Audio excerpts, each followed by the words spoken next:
Illicit affairs కి సంబంధించిన విషయాలు బాగా ఎక్కువగా జరుగుతున్నాయి ఈ మధ్య. ఏకంగా టీడీపీ ఎమ్మెల్యే అయితే ఇలాగా వాళ్ళ పార్టీ ఆవిడతోటి అఫైర్ అని చెప్పేసి ఆయన ఉన్న పార్టీ పదవి అన్ని పోగొట్టుకునే దాకా వచ్చిందనమాట. అదొకటైతే ఇంకొకటి మన ఏపీలో ఇంకా ఇష్యూ జరుగుతుంది. దువ్వాడ శ్రీనివాస్, దివ్యల మాధురి.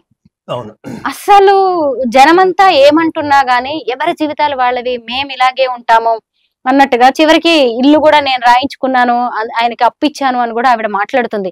ఇలాంటి వాటిని మనం ఎలా చూడాలి అంటే ఆస్ట్రో సైకాలజీ, మీరు మెయిన్ సైకాలజీని స్టడీ చేస్తారు కాబట్టి ఒకప్పుడు ఎవరితోనైనా ఒక అఫైర్ ఉంది, వాళ్ళిద్దరికి లింక్ ఉంది అంటే చాలా భయపడేవాళ్ళు సొసైటీకి.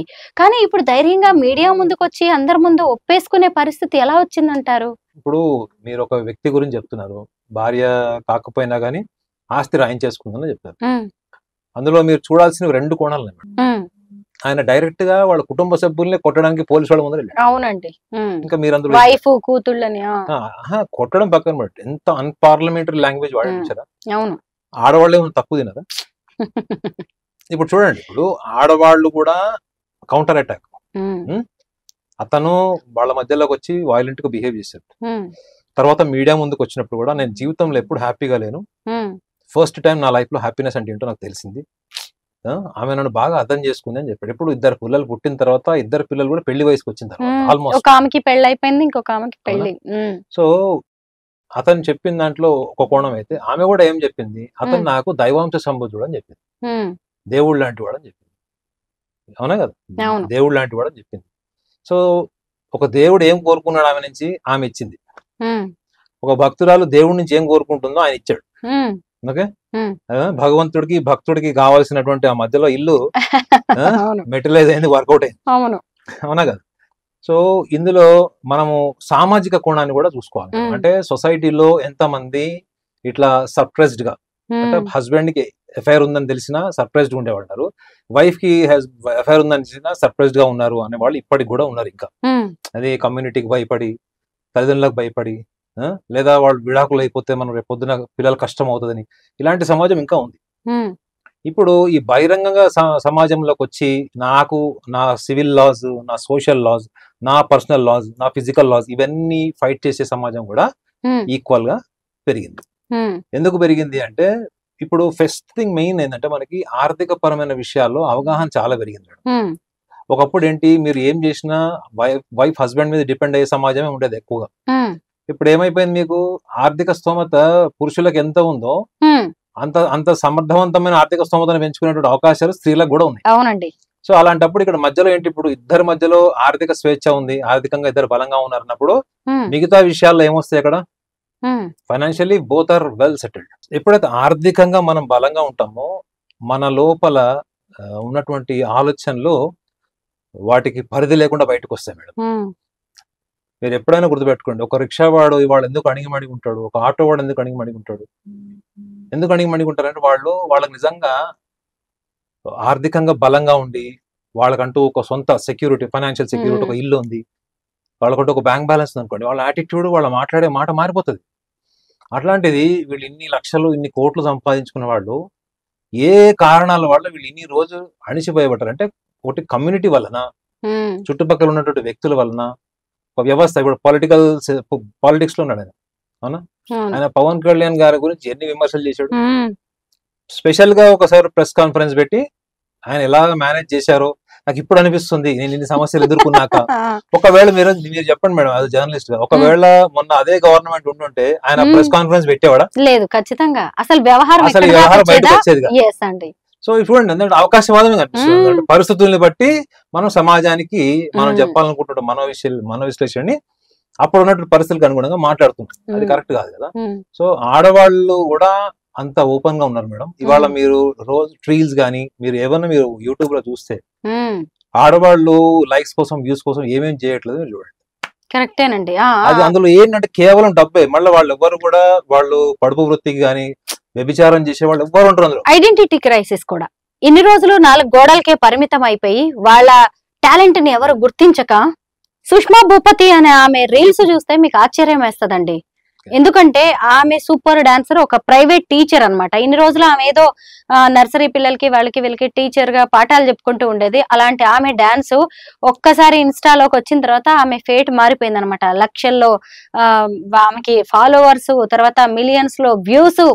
ఎందుకంటే మీరు అన్నారు కాబట్టి ఈ సైకాలజీ దీని ప్రకారం నేను గుర్తు చేస్తున్నాను.